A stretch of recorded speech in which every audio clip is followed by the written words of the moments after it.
भारतीय न्याय संहिता की मैं पहले बात करूंगा मान्यवर। और जैसा मैंने कहा कि इसमें ढेर सारे मानव संबंधित अपराधों को बहुत पीछे रखा गया था, क्योंकि इसका महत्व ही नहीं था। उनका महत्व अपना शासन चलाना था। जैसे बलात्कार का नंबर धारा 375, 376 था। अब जहां से अपराधों की बात शुरू आती है, इसमें सबसे पहले धारा 63 और धारा 69 में बलात्कार को रख दिया गया है। गैंग रेप को भी आगे लाया गया, बच्चों के खिलाफ अपराध को भी आगे लाया गया है। मर्डर 302 था, अब 101 हुआ है। किडनैपिंग 359 और 369 था, अब 137 और 140 हुए। ट्रैफिकिंग 370, 370A था, अब 143 और 44 हुए। माननीय, शुरुआत की डेफिनेशन और प्रोसीजर को छोड़कर सीधा मानव संबंधित पहले महिला और बच्चे और फिर शरीर संबंधित अपराधों को हमने प्रायोरिटी दी है, क्योंकि इसी को हम व्यक्ति की सुरक्षा के साथ जोड़कर देखते हैं मान्यवर, और उसको सुनिश्चित करना ये कानूनों की प्रायोरिटी है। नरेंद्र मोदी जी ने ऐतिहासिक निर्णय किया है कि राजद्रोह की धारा 124 को पूर्णतया समाप्त। मान्यवर, मैं कहना चाहता हूं, हमने राजद्रोह की जगह देशद्रोह की स्थिति रखी। अब ये देश आजाद हो चुका है, लोकतांत्रिक देश है। शासन की टीका तो कोई भी कर सकता है, किसी को भी करने का अधिकार है।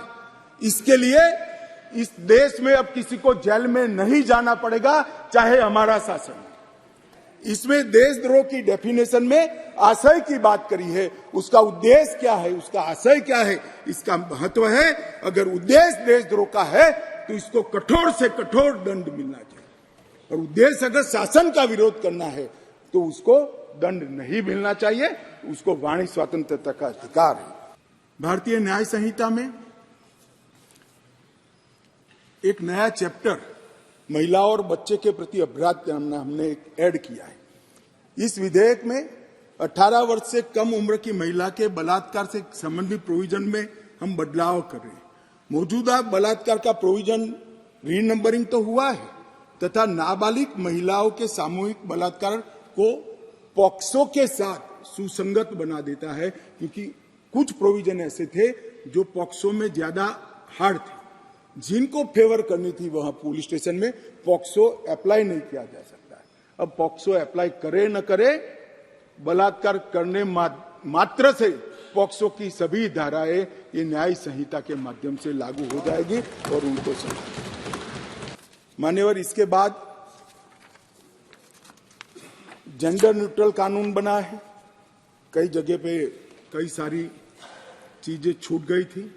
लड़के और लड़कियों के व्यापार जो एक घृणित अपराध है, इसमें सिर्फ लड़कियों का जिक्र था, वहां लड़कों को भी डाल दिया गया है।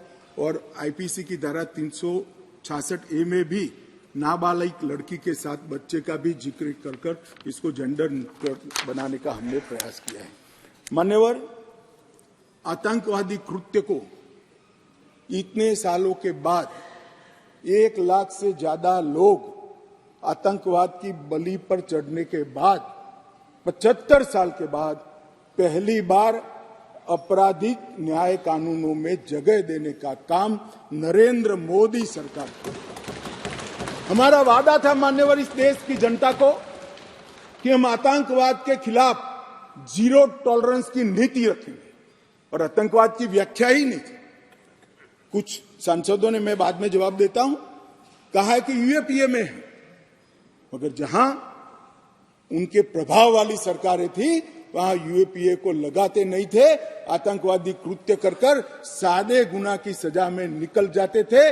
अब हमने ये मूल कानून के अंदर ही आतंकवाद का जिक्र कर ऐसे लोगों को जेल के बाहर आने का रास्ता लगभग असंभव कर दिया।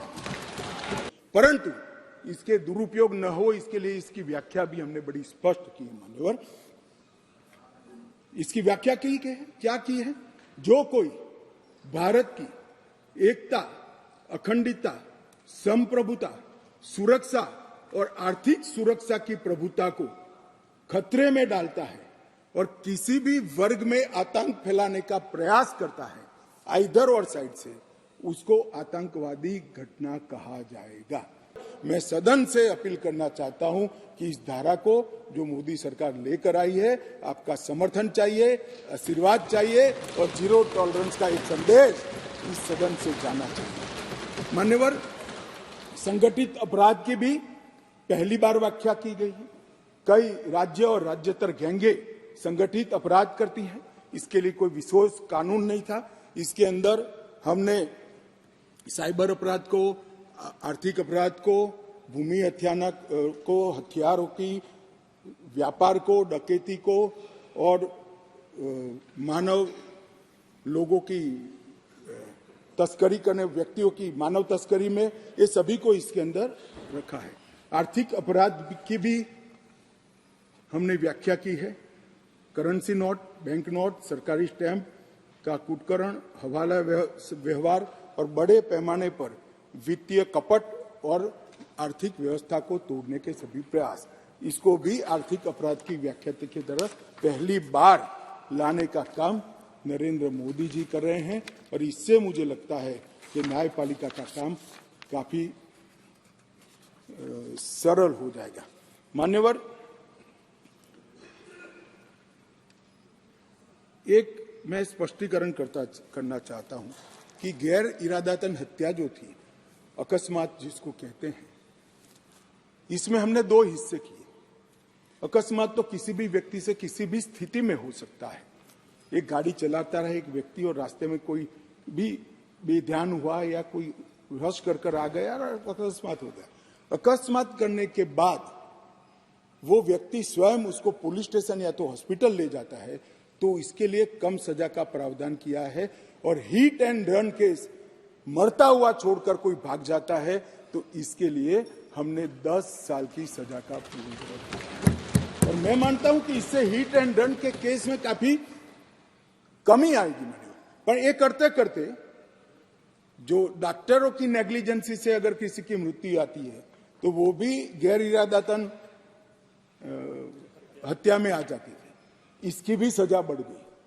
तो हमने इसको एक, मैं आज ऑफिशियल अमेंडमेंट लेकर आऊंगा, डॉक्टरों को इससे मुक्त कर दिया है। इंडियन मेडिकल एसोसिएशन ने मेरे सामने रजूआत करी थी, हमने इसको मुक्त करने का प्रावधान किया। मान्यवर, मॉब लिंचिंग का नया प्रावधान हम लेकर आए हैं। नस्ल, जाति, समुदाय या किसी शंका के आधार पर एक टोला एकत्रित होकर किसी को मार देता है, तो उसमें मैक्सिमम फांसी तक की सजा की है। स्नैचिंग के लिए कोई कानून नहीं था, चैन स्नैचिंग होते थे, मोबाइल होते थे और अलग अलग धाराओं में अंत में कानून के गैप का फायदा उठाकर वो छूट जाते हैं। स्नैचिंग के लिए भी हमने कानून लाया है। और मान्यवर, गंभीर चोट का जो कानून था, इसमें भी हमने 2 डिवीजन करे हैं। किसी ने किसी के सर पर लाठी मार दी, इंजर्ड हुआ, तो उसको सजा तो होनी चाहिए, परंतु लाठी मारने के कारण वो ब्रेन डेड हो गया या अपाहिज हो गया, तो इसकी सजा इतनी नहीं होनी चाहिए। तो संपूर्ण अपाहिजता या तो ब्रेन डेड के केस में हमने 10 साल तक का कठोर दंड देने का प्रावधान किया है, इसको सेपरेट किया है। मान्यवर, गंभीर चोट का जो खंड 117 है, उसमें 10 साल की उम्र कैद का हमने प्रावधान किया है।